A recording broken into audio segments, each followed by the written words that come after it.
Some of you asked me about the march that took place and the reflections on that. I said I will just then share my thoughts in front of everybody, inshallah. In the end of the day, alhamdulillah, we're one community, and inshallah, some benefit to reflect and to collectively discuss. As you're aware, this last Saturday, alhamdulillah, it was the largest march ever in support of the people of Palestine, of Gaza, in Washington, D.C. And we had a rally. It is estimated that around 400,000 people attended. This is a massive success, alhamdulillah. This is a very, very unprecedented quantity of people. And as far as the eye could see, if you see the video footage, mashallah, it was really phenomenal. And I would say it was very heartening to see a good percentage of Muslims, maybe 50%, 60% Muslim, and good percentage of non-Muslims. So it was a very collective effort in this regard, and Muslims from across the country flew in. In fact, on the flight to Dallas, I would say at least not half of the plane, but maybe 30% of the plane from here that the flight that I took, mashallah, so many of us, including members of our community, and buses from across at least 20 states had traveled to DC. And so alhamdulillah, overall it was a very massive success. There has not been any rally in our country with as many people for Palestine and explicitly against Israel as we have seen. And subhanAllah, qaddarallah, I did not know this, on the exact same day, one of the largest rallies took place in London as well. So London and Washington, D.C. And then was it on Sunday, I think, but the same weekend, one of the largest rallies in Germany. And across the Western world, we're seeing massive support that is unprecedented. So some reflections on this. And as usual, these are going to be sensitive topics, but that's the goal here, to provoke us, to make us start thinking. One question that comes to my mind: we had the largest rally in recent memory in DC. The quantity of people, we haven't seen like this in DC for years, for anything. 400,000 people is not a small quantity. If you log on to CNN, to BBC, to Fox News, to any of the mainstream, you will not find a single article about that rally. You see for yourself the selectivity of what is reported in the mainstream media. The BBC reported on the London rally. Third page is there. At least the London one, the BBC reported. In this country, none of the largest organizations, it was reported in the Washington Post, it was reported on NPR, it was reported on a number of websites. The ones that I checked, NPR and the Washington Post, they said tens of thousands of people. Wallahi, I was there. And I know crowds because I've spoken to crowds. This wasn't tens of thousands, this was hundreds of thousands. The group that said hundreds of thousands, 400,000, it was one of the small non-mainstream media. I forgot the organization now, but they're not, they're not affiliated with the mainstream media. And they're the ones that did an overall head count and said 400,000, and they reported it, but you won't find it on CNN. You won't find it on NPR. You won't find it, sorry, NPR has tens of thousands. CNN, Fox News, and MSNBC, nothing. Nothing. So the largest news medias did not even have a paragraph. How frustrated do you think that makes us feel? That we literally took over. I cannot even begin to explain to you, half the city was shut down. I was with my wife, we were shocked. We were walking 3 hours after the rally, and literally the police cars have blocked everything even 3 hours afterwards. It was the entire area around the White House because of our rally. We marched from where they allowed us the permit. We marched from there all the way to the White House. 4 streets of people marching. The video footage is on cell phone, it's on Twitter, it's on. So if this is happening in America, and the mainstream media is not reporting it, what do you think that is happening in the Middle East? Do you think the mainstream media is going to report it? So we see رأي العين, with our own eyes, the selectivity of what is reported in the mainstream. Never ever trust anything that you read or don't read. This is the reality of what we find ourselves in. Another problematic issue, very troublesome. SubhanAllah, across the Western world, the support for Gaza and Palestine is unprecedented. The support for Israel is not even a tenth of what is for Palestine. So marches for Israel against Gaza will not even get 15,000 people in DC, right? We got 400,000. They cannot even get 20,000, right? Yet our policies are reflective of this minority. Is that not the case, right? The government policies. Our president, I don't want to get too political, but he just released a statement on the 100th, day after the attack. It's all about the oppressed, the oppressor, not even the mention of the oppressed. The word Palestinian is not even in that document. Subhanallah. The same day we're doing the rally, and he releases a statement in support of the oppressor and not even mentioning the oppressed. So this is no doubt, it makes you feel a sense of frustration, strong sense of frustration. But this is where we are tested. As I have said multiple times, this is a long-term battle. It's not going to be a day or two. And one of the things that I find very positive, and this goes back as well to the statement of Arabic, رُبَّ ضَارَّةٍ نَافِعَةٍ, sometimes out of a negative, a positive comes. After 9/11, for those of you that are old enough to remember or were here to remember, after 9/11, no doubt 9/11 was a tragedy. It affected our country. It affected us directly. But one of the positives, one of the biggest positives that happened, it forced us as an American Muslim community to become mature. It was like a punch in the gut. Sometimes when a tragedy happens, may Allah protect all of us, if a young person faces a tragedy, it makes him older, right? Maybe a teenager has to face a tragedy, a trauma, all of a sudden he's no longer a teenager, he becomes a young man. For us, that 9/11 moment, it was like that.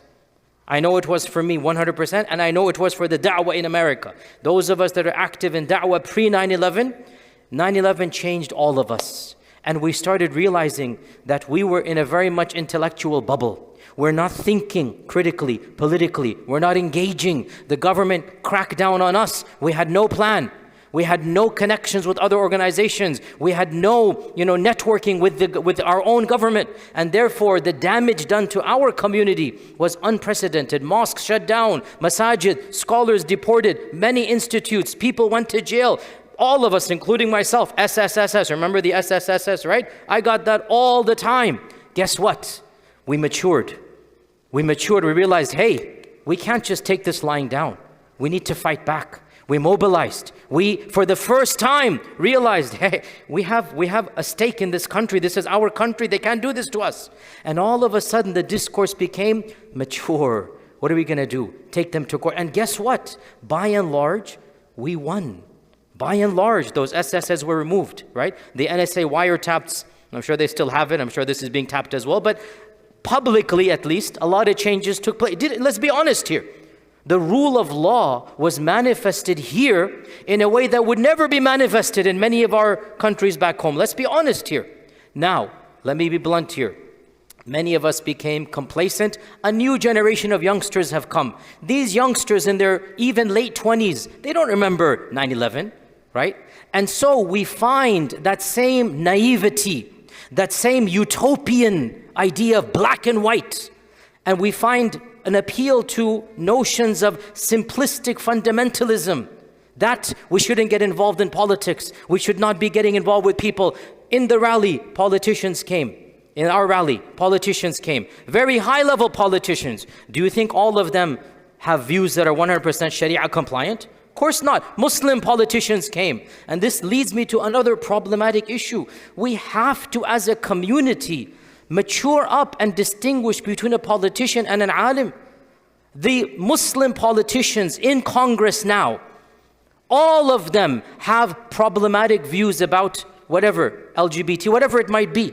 Yet all of them, without exception, by and large, are standing up against Israel.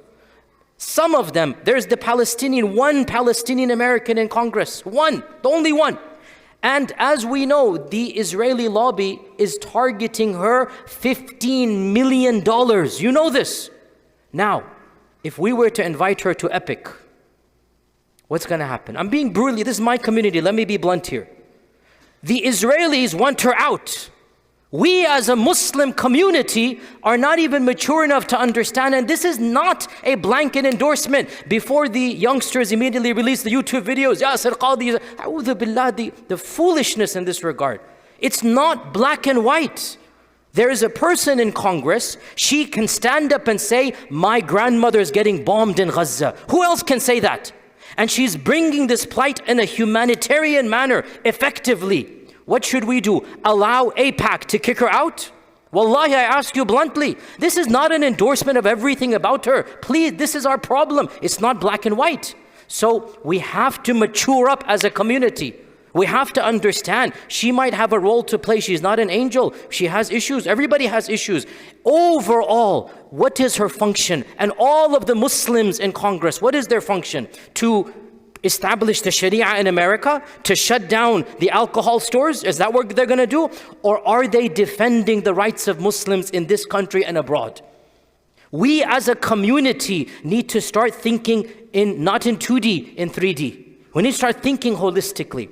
And these issues like Gaza, they are, for many of our youngsters, a wake-up call, because they realize how foolish is it. Still, some, not all, some of our clerics are discussing, oh, this guy has beliefs. He believes in this fiqh position. He believes in that aqidah position. This guy's an enemy. People are seeing through this. We don't have the luxury to be divided amongst ourselves. These petty issues, we need to move past them. We have one small community in America, less than 1%. If we divide amongst ourselves based upon where I put my hands, or even, of course, I give a simplistic example, wallahi, even bigger issues, the classical controversies over qadr, over sifat, over whatnot. These issues, let's discuss them in a private room. Let's not bring public division. Let's not break the community up. So we're seeing this when Gaza is being bombed. I don't have the luxury to divide amongst ourselves based upon issues of 1,000 years ago. So, and in some levels, this is a positive. Our maturation politically, our understanding of our communities, what are our pros and cons, what are our overall agendas, how are we protecting our rights? And this leads me to one final example, not quite relevant to us, but I want to bring it up. Again, controversial, but so be it, because again, this is where we are heading here. Yesterday or today, I forgot, I think yesterday, England announced, UK announced that they're going to ban a party. Now, usually I don't mention groups' names. Today I will. This is Hizb ut-Tahrir. Usually I do not criticize groups by name. Right now I will, because I need to move to my final point. Me personally, I have never been a fan of this movement. Me personally, since my teenage years, I have been irritated by this movement. I have never agreed with them. If you don't know them, don't worry about it, good for you, whatever. I'm just telling you because I'm going to get to my main point here. And in my own preaching and teaching, this movement has criticized me more than any other movement except one. One movement is my main critic. This movement is number 2. They have called me sellout, mubtadi', kafir, American imperialist, even though frankly, listen to my lecture I gave in front of the White House. How can you call me pro-American imperialist? But anyway, this is their view. Just like every narrow-minded group, and they're not the only one, my way or the highway. If you don't agree with them, most of them, if you don't agree with them, they think you become the enemy. And they start labeling you, targeting you. Again, not all of them, but some of them. And I have found them to be, some of them are good people, and some of them are very narrow-minded, and I don't like them. And many times I've refuted their ideology. 2 weeks ago, when I spoke about Khilafah, I was refuting them. 2 weeks ago. Now, why am I saying this? Because usually I don't talk about groups. Listen to me carefully. My preaching is actually meant to convince them and minimize them, right? My preaching, I'm trying to convince them you're wrong, you're fanatical, you're living in a utopia that's not true, you're disconnected from reality. My preaching is meant to minimize their influence.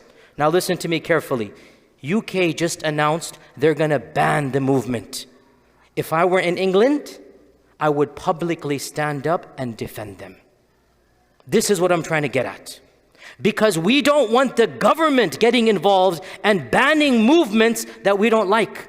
This is not a violent movement. There's no killing, there's no bombing, it's just ideas that are a little bit, fringe. There's ideas that are uncomfortable, ideas that are left-wing, right-wing. They're not harming anybody. They're not physically punching people. But because they have criticized Israel a bit too, boldly, whatever, in this regard, and they have supported the organization Hamas in ways that others have not. They have been a bit too explicit in this regard.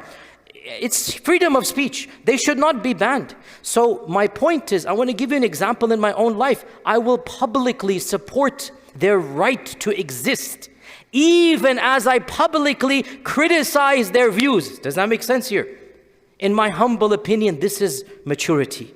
We have to learn. I would never want the government to start policing, oh, this is a radical group. Because the minute you allow them to be shut up and locked up, who do you think is going to be next? Who do you think is going to come after that? We have to be smart enough to differentiate between internal preaching. And even before this, I never mentioned them by name because I don't want to cause animosity. If you know, if you don't know, you don't know. But now, today, when the government has declared them, this is there. In our country, it will be much more difficult, but it is not impossible. In our country, it will be much more difficult. And by the way, FYI, 15 years ago, 14 years ago, I took a class with Tony Blair at Yale. I documented that, I spoke about that. And Tony Blair brought this up, that I wanted to ban Hizb ut-Tahrir. And I said in class that if you had done so, you would have gone against your own principles. And I said to him, and I'm saying to you right now, I disagree with Hizb ut-Tahrir. But if you're going to ban them because you think they're offensive, then be consistent and ban so many other groups, including the far right, which is Islamophobic. You should ban them as well. You're not going to ban them.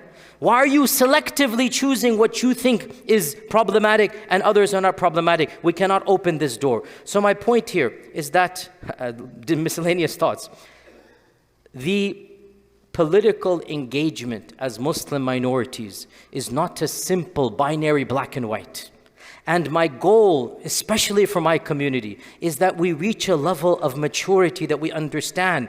As the Arabic saying goes, لِكُلِّ مَقَامٍ مَقَالٍ. Every platform has a different thing to say. Who you invite to give the khutbah, who you invite to be a religious preacher is not the same as the person who's going to benefit in the Palestine-Gaza crisis. Not the same as what is happening in Congress. Not the same as the PR and media. Each one has a role to play. And as a community, اِعْطِ كُلَّ ذِي حَقٍّ حَقَّهُ, give everybody their right and their due. And if we do so, I actually believe, inshaAllah ta'ala, we will go leaps and bounds. The future is brighter. 400,000 people is no joke. 400,000 people coming together. And even if MSNBC won't report it, Twitter reported it, Facebook had it everywhere. The social media that we used, it was everywhere. Slowly but surely, the narrative will change. And if we are at the head of the curve and we're managing, inshaAllah ta'ala, to think 10 steps ahead, inshaAllah ta'ala, we will influence. In the end of the day, this is what our religion wants us to do. I can't tell you, it's not my job to tell you specifically what political tactic to use. I'm not a politician.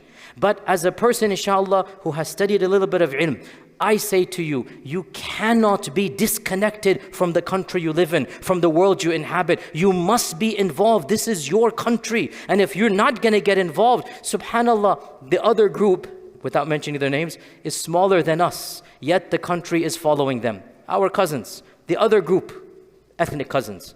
The other group is literally smaller than us. Yet their influence is much more. Why? I'll tell you why. It's not because of quantity.